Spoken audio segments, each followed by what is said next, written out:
follow them on it. Yeah, if we, yeah. you know, if they're new. We are gonna do one more group project. Oh, a picture? Yeah. Or a video? Okay, here's how this works.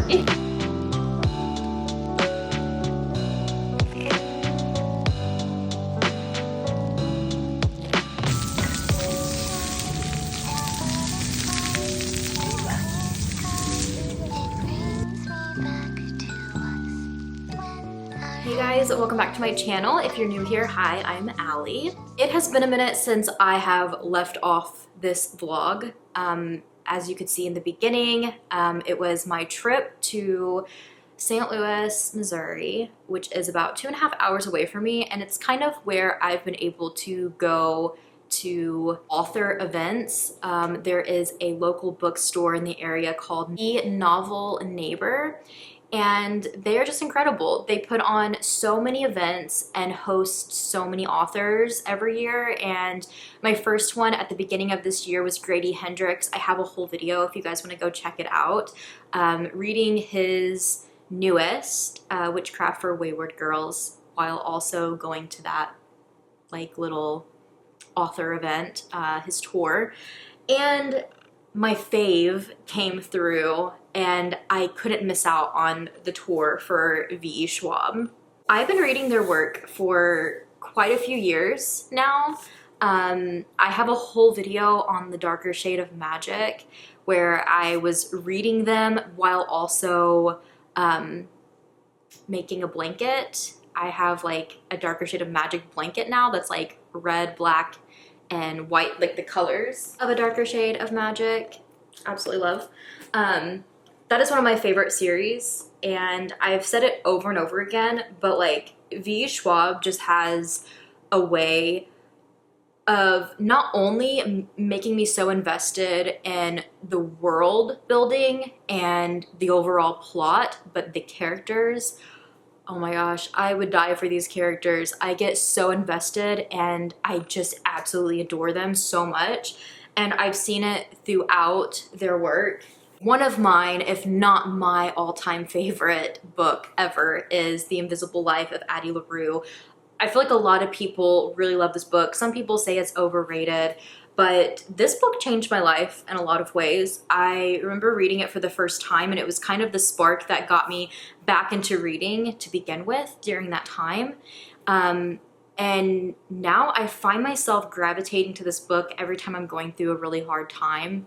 Even if I don't finish it, I'll read certain chapters and it's just so healing to me. It's just kind of like my comfort book now. And I don't know, Addie's story has just really touched me, and every reread, I feel like it hits differently and like, I don't know, sparks this new type of like self-growth for myself. It's hard to explain. I'm sure you have a book out there that feels this way to you maybe. So we actually made a weekend stay in St. Louis with the kids because it was youngest's birthday is in May and this event was June 11th. So we kind of had a really busy May and didn't really get to travel or go and do much besides just kind of have a little birthday party for him. So we decided to take the boys to the zoo. So I didn't really get a whole lot of footage of that, but I did get some pictures and stuff, so I thought I would share it here. But what I set out to do for this video was to take you guys along with me for my book event and to the zoo. But I don't know, I kind of got carried away with life and living in the moment that I didn't really document a whole lot besides some photos and maybe like a few clips. So I thought that for the rest of this video, it would be me reading the book, giving you guys my thoughts. And it is like a whole Sunday reset, you guys. I got my Sunday skincare going on. I'm like touching up the roots. It's a whole moment today, but it's just gonna be a snuggly day reading and doing some like reset things. So it is what it is today. And now that I've rambled, I just wanna say how gorgeous this book is. This is the one that I got with my ticket.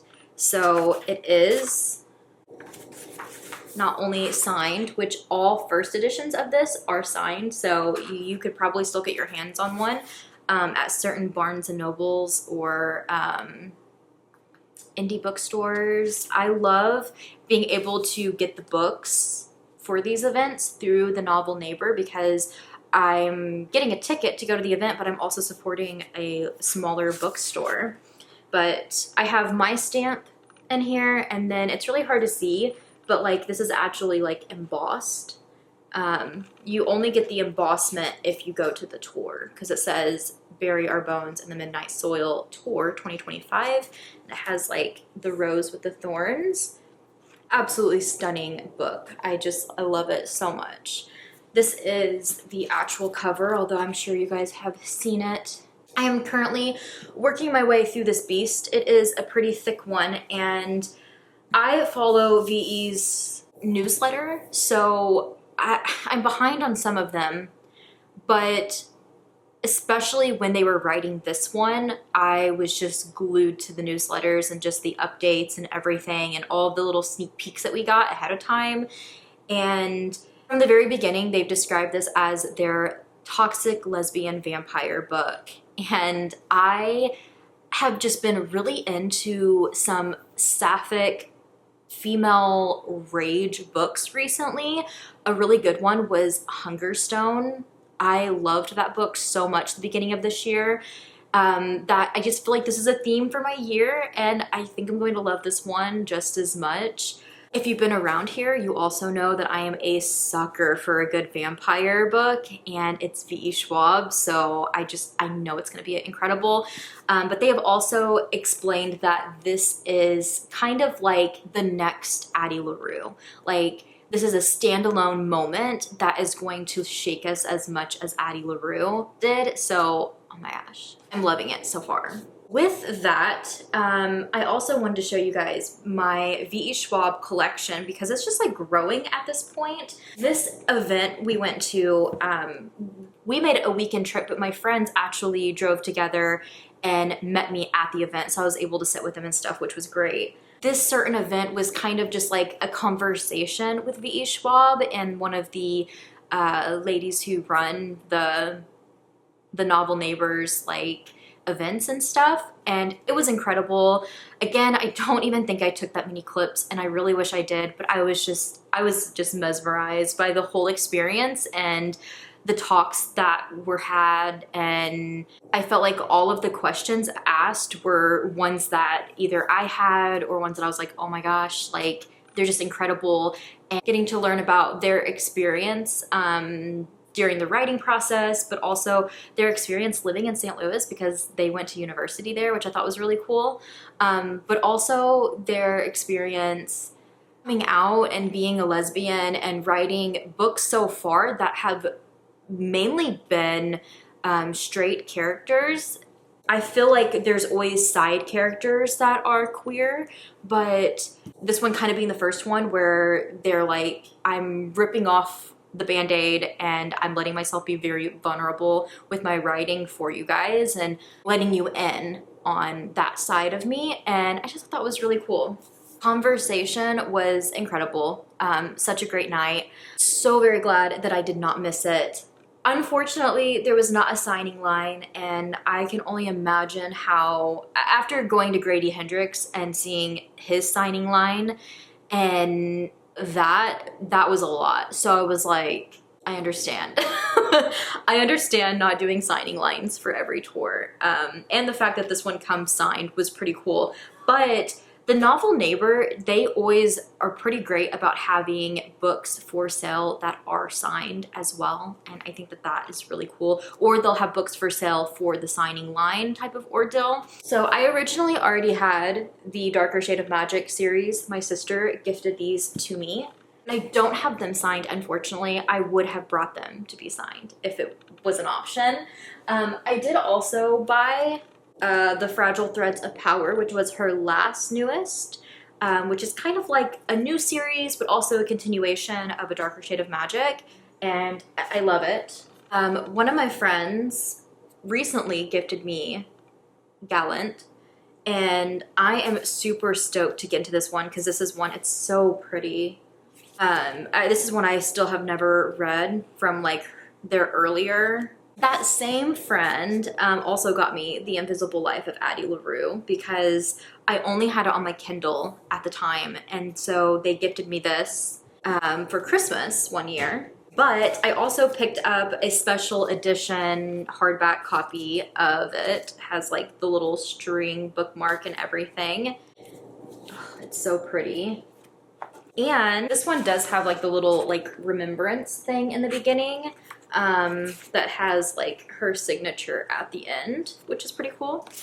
At the event, I was like, you know, the number one book that I would love to have signed by V.E. Schwab. And if they never do a book signing in my area again, and I don't get the opportunity for that, would be The Invisible Life of Addie LaRue. So I bought my third copy of The Invisible Life of Addie LaRue so that I could have a signed one of it. I also picked up Vicious and Vengeful from their villain series that I believe they just wrapped writing maybe a couple months ago. So the third one, I'm so excited. I think it comes out next year. So I'm trying to give myself a little bit of time to get back into these. I have read the first one, Vicious, before, and I absolutely loved it. It was years ago.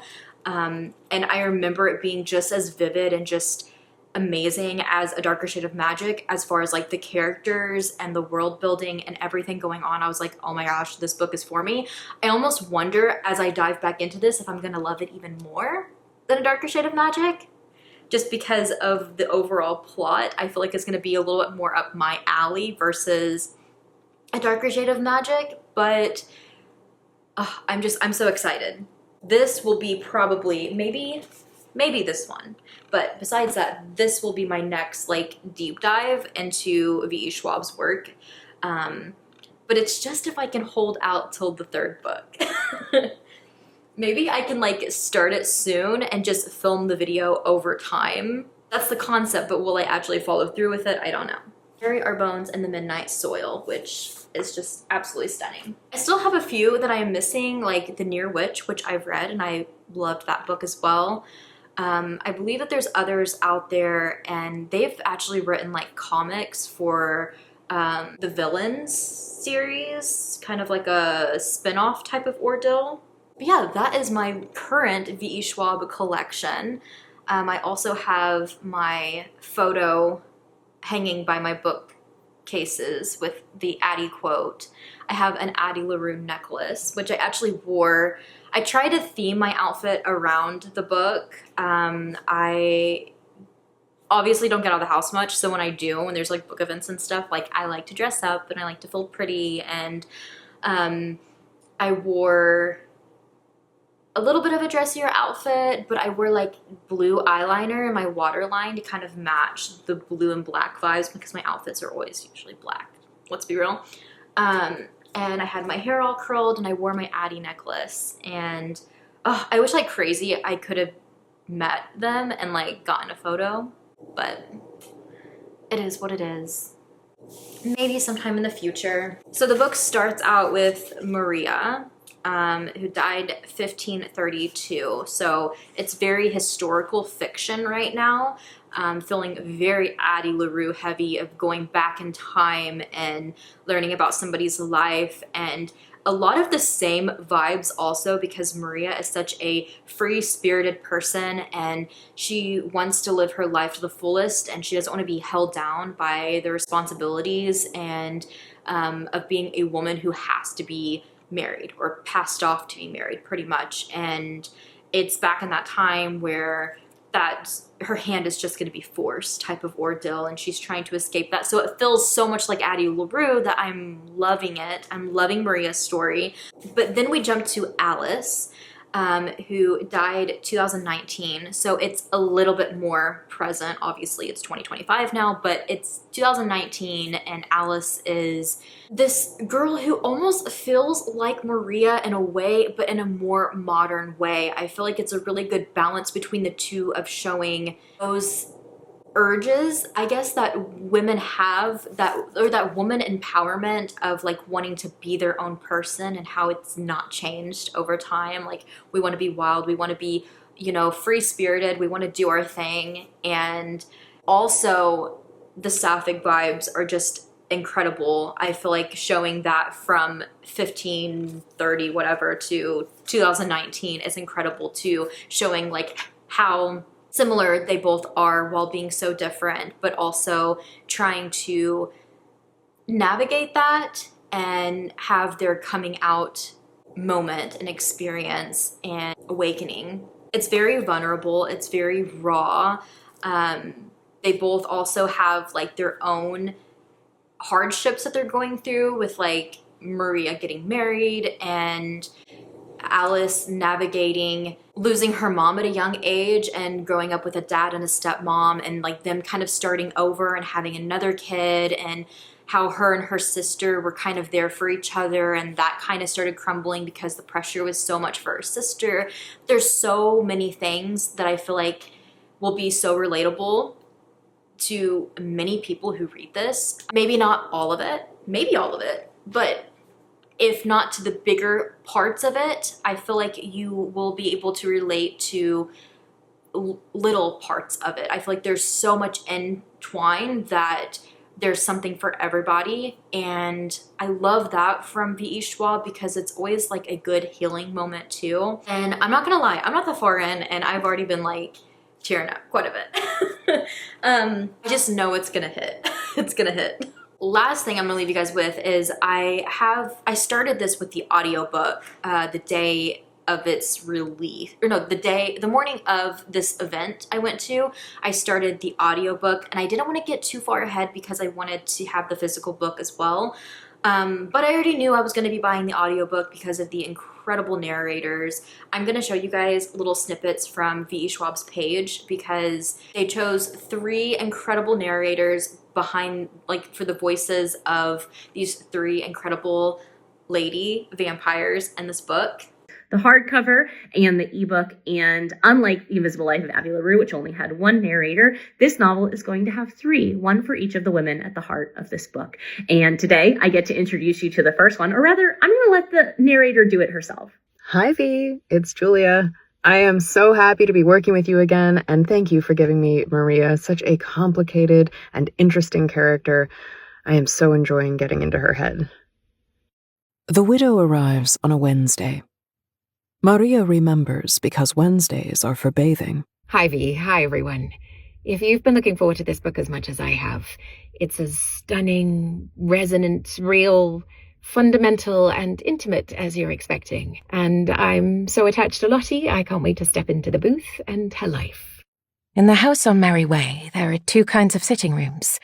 The first is put to use. The cushions worn, the hearth soot-stained. Stay tuned and hear a little snippet. The house has a heart, and it is pounding. The bass shudders through the wall, and Alice leans back into it. That wall is out of place as she is. A shock of... So far, it's been absolutely incredible. We have kind of like a Scottish accent with Alice that is just so beautiful. Julia Wieland, who does Maria Sabine, is incredible. I absolutely love her narration in any book that she's done that I've listened to.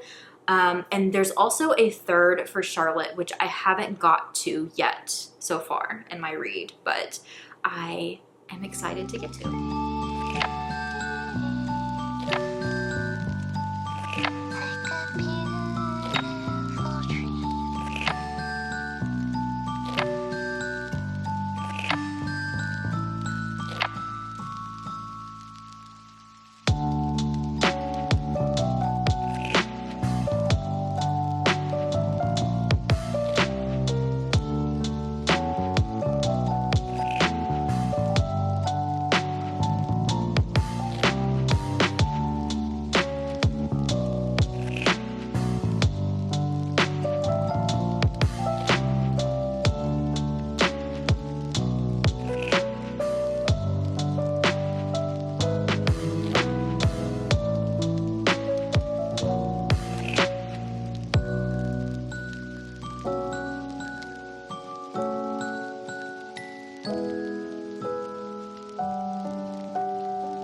the last day.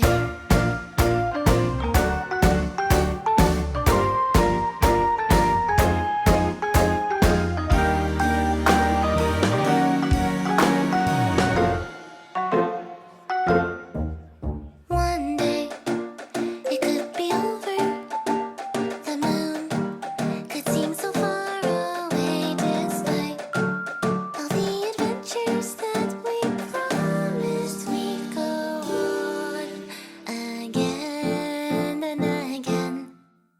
All the memories of you and all the stories we were part of, lost in the wind. Someday, it'll be the last day.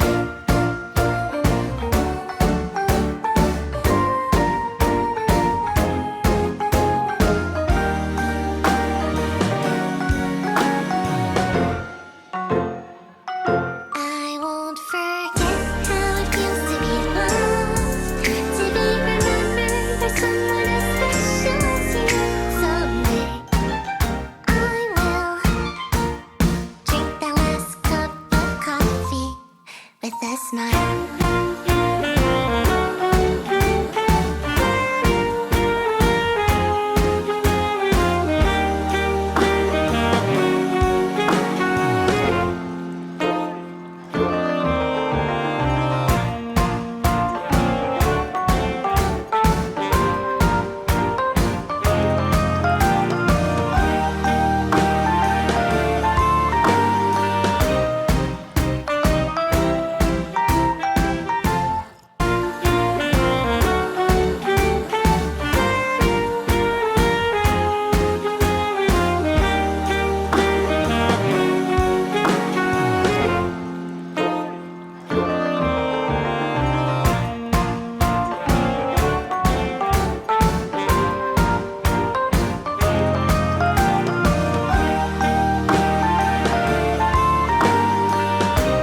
I won't forget how it feels to be loved, to be remembered by someone as special as you. Someday, I will drink that last cup of coffee with a smile.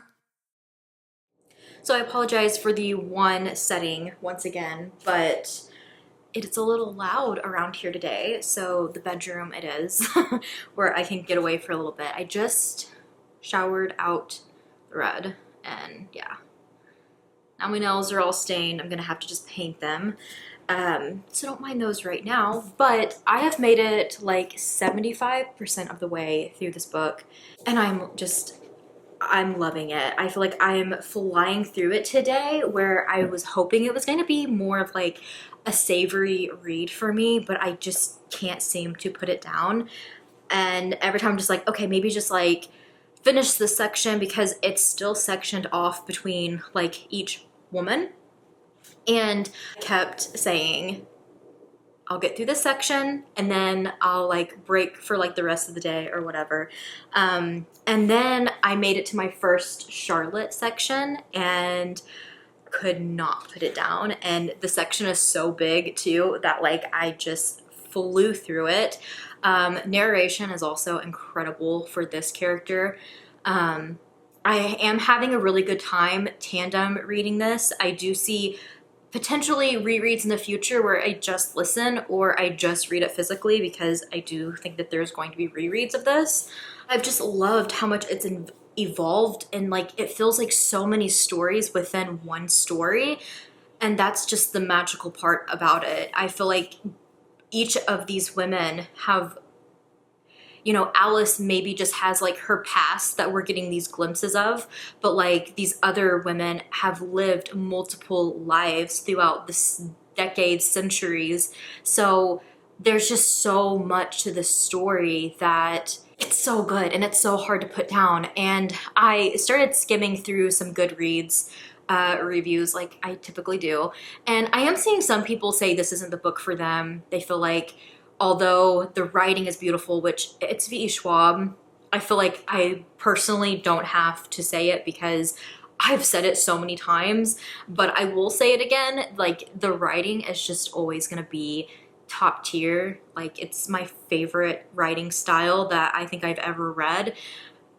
It's just so beautiful, and it alone is enough for me to pick up any of their books. But I am seeing people, a few here and there, say that like maybe this book isn't for them, because although the writing is beautiful, they can't deny that, like, the characters, I guess, aren't the vibe that they're looking for, or they're saying like the vampires within it are like a little bit too, I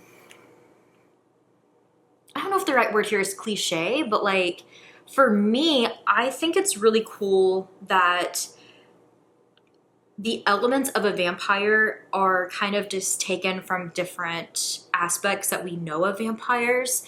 But I feel like there are certain twists with hers as well.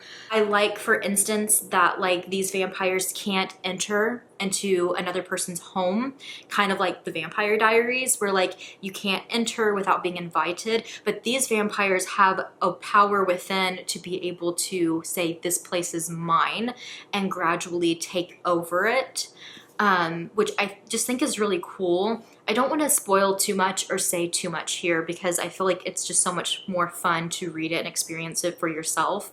But other aspects that I've noticed, the whole staking the heart or going after the heart, and there's also the whole idea of like bury our bones, and the fact that like graveyards affect them, like they can't walk over graves because they're undead. So the concept is like they will just be taken by the graves almost, or slowly start to be taken by them.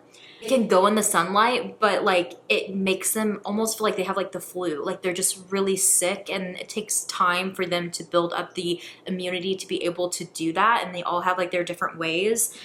There's a lot of really cool vampire. I feel like they chose to go about it in a way to make it very realism, like realistic vampires, more realistic than Twilight. Nobody is sparkling here.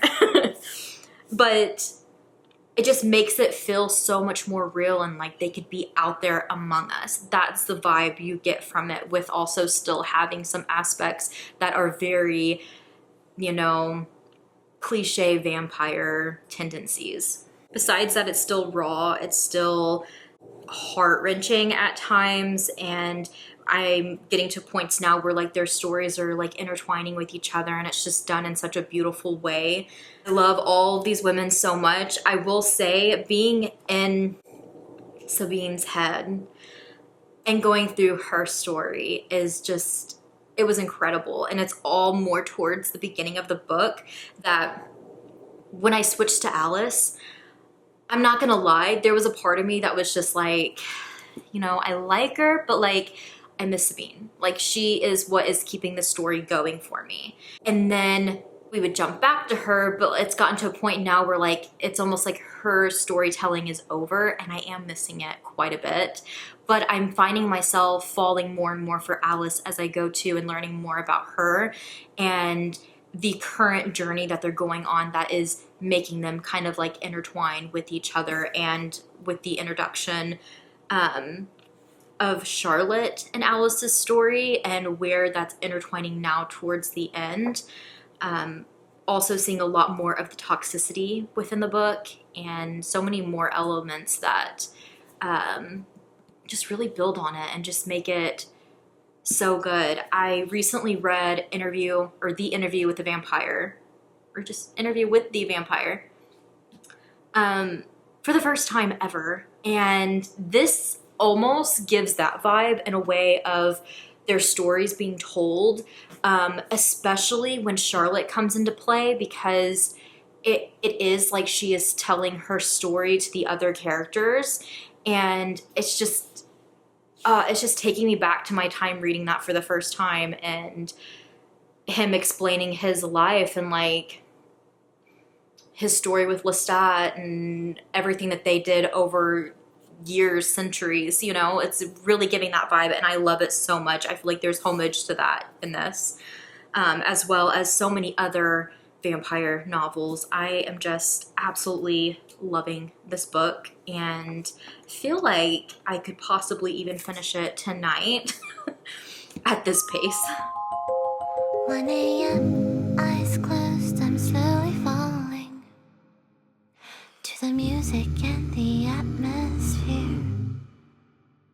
Now and then, I feel lights fading softly all over me, and I remember last year when I was alone in my bed with all these thoughts in my head and living silently inside.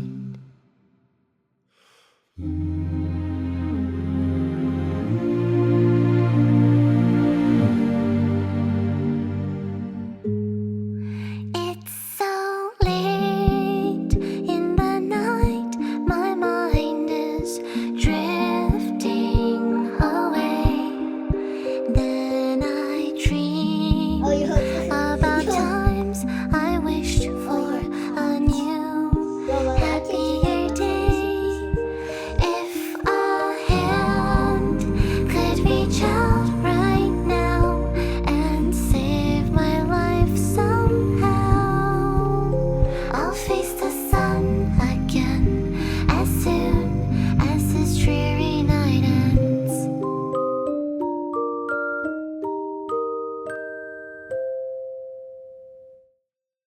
Don't wanna go down like this. My head's in a place that I don't miss. So ugly, so grumpy. Sleeping in the meantime, just stay comfy. Once everything's said and done, I know I'll be okay, I will overcome. I'm hoping I'm here. I remember last year when I was alone in my bed, unhappy thoughts in my head, and living silently inside. Just keeping all to myself. Wished I could be somewhere else. Back when I could only hide. It's so late in the night. My mind is drifting away. Then I dream about times I wished for a new, happier day. If a hand could reach out right now and save my life somehow, I'll face the sun again as soon as this dreary night ends.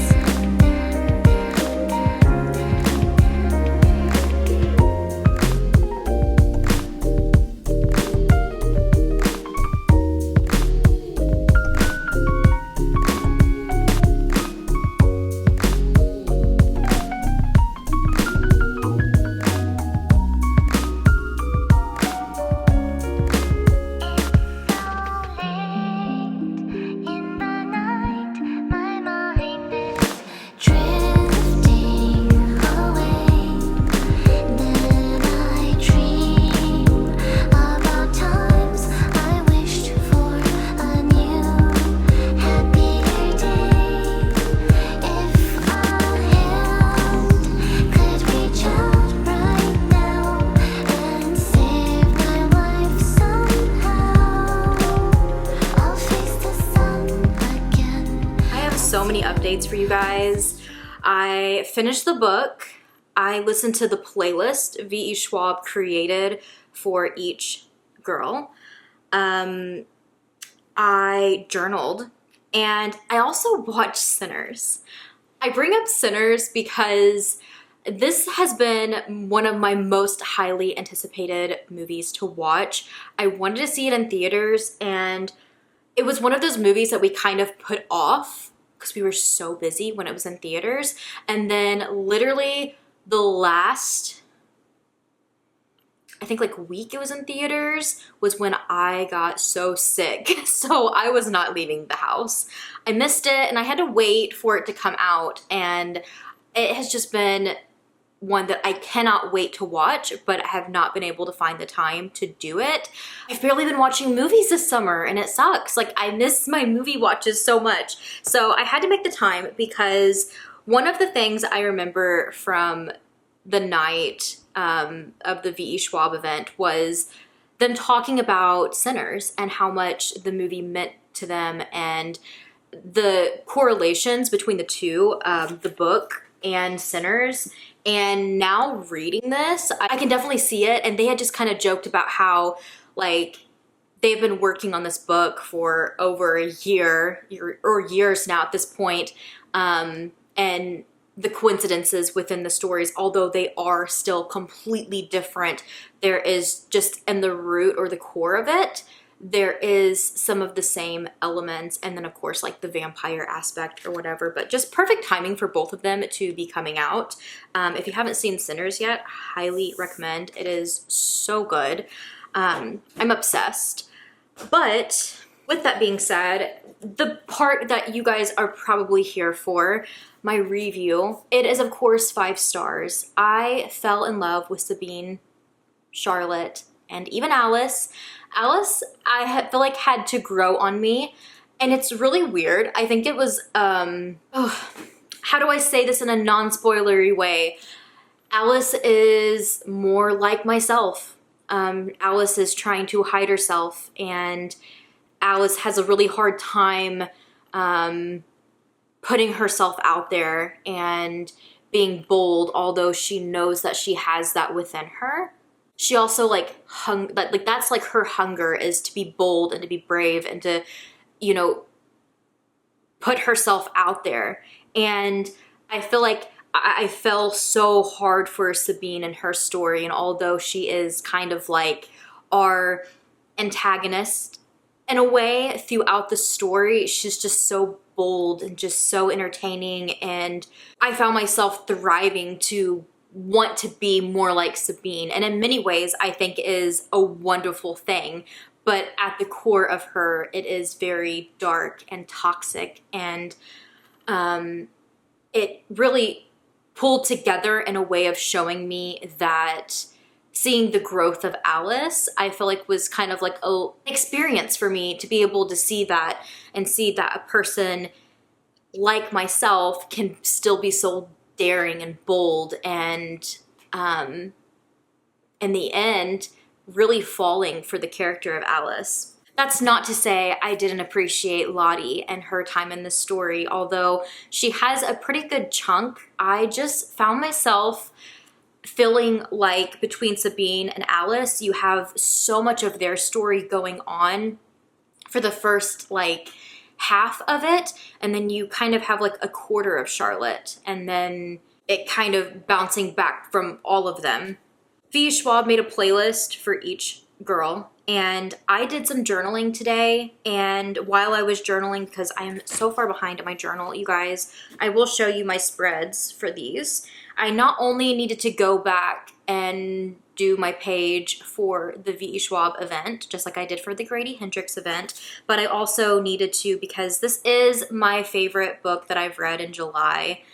I haven't read many. I'm kind of just getting back into reading and kind of coming out of a dark time where I was in a very big, major reading slump, the biggest one I've had in a few years now. So yeah, July's reads weren't many, but they were great. And I guess that's all what that matters. But this is my favorite, and potentially my favorite of the year. I mean, it's V.E. Schwab. While I was journaling this morning, I was listening to the playlist that V.E. Schwab made, but I thought I would read these to you guys because I feel like they just describe and give you a little bit more of an idea about each one of these characters. And this is on largeheartedboy.com.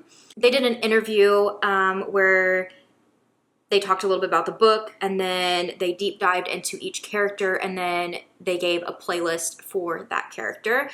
Alice, it says, driven by her head. She is 18, has her whole life ahead of her until a one-night stand with a mysterious girl at a college house party ends with the girl gone and Alice dead. What comes next is a story of anger, grief, and revenge.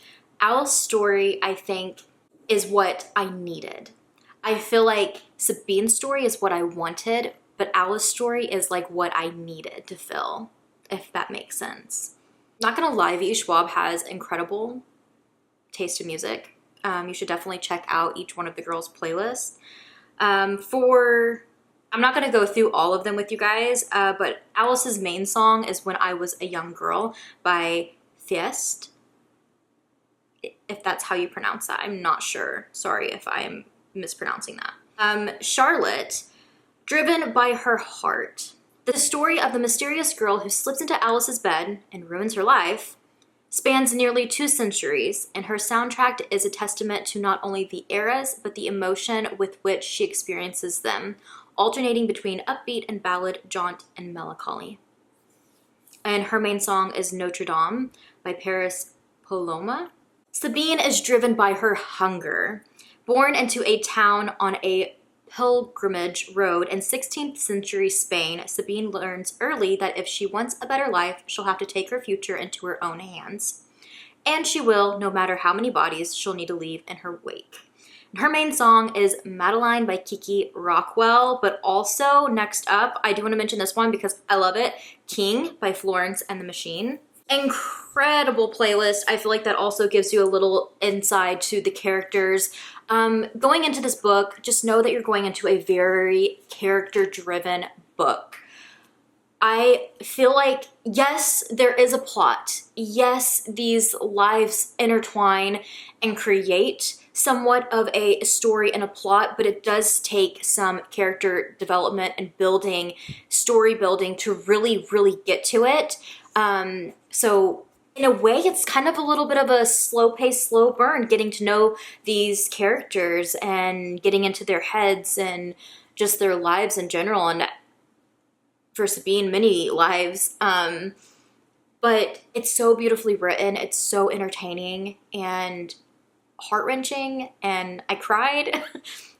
Absolutely just enjoy V.E. Schwab's standalone books. They're just so empowering and so vivid and just raw and emotional and just stunning. Plus, you get the vampire aspect of it, the bloodiness and gory moments. You also get the love, the sapphic love, the good, bad, and the ugly type of love, the toxic love. In my opinion, very tasteful, spicy moments. 5 stars for the book. And I wanted to show you guys my little collage I did for the actual V.E. Schwab event. I like to piece these together, kind of like a memory keepsake for me.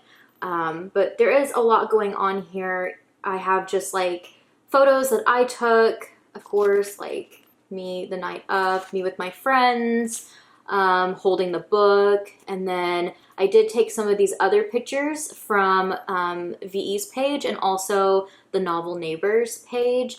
And I have V.E.'s little caption on her Instagram for that reel for that day and her travels to St. Louis. Yeah, and my little ticket. Yeah. I love how it turned out.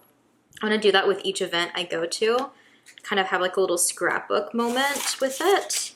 And then for my July favorite, I never know how much to add to these pages because I don't want it to be super overwhelming. And looking back over time, I feel like I'm going to gravitate more towards quotes than I am going to be of reviews. So although I put a sweet little review moment down here, slight spoilery,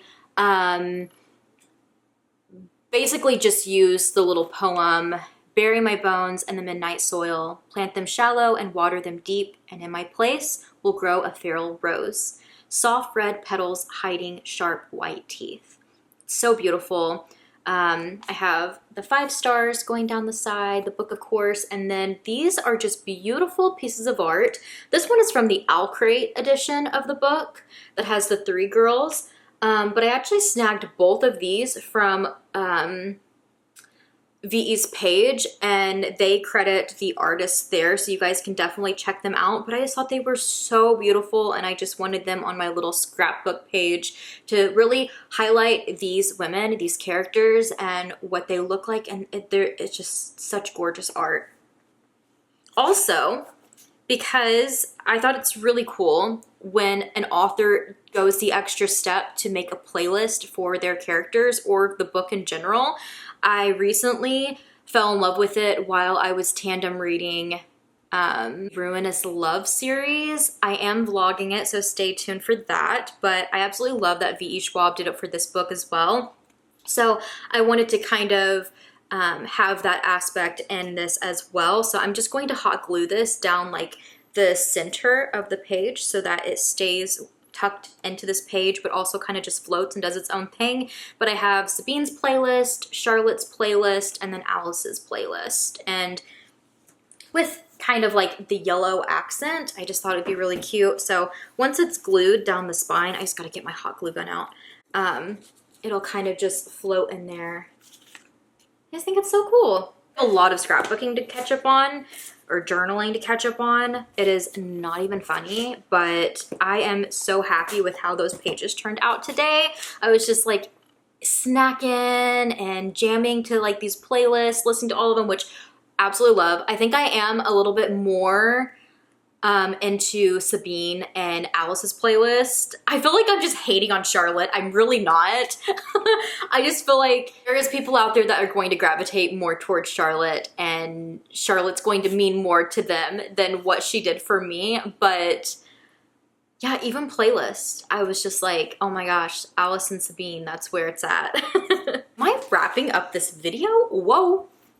Thank you so much for coming with me on this journey. Our trip to St. Louis, where I got to see V.E. Schwab, and then reading their newest, falling in love with it, doing a little bit of scrapbooking, and all the things in between. Thank you guys so much for hanging out with me for this little cozy vlog. I hope you enjoyed. If you've read this, please let me know your thoughts, or maybe which one of the toxic lesbian vampires were your favorite. And I will see you guys in my next video.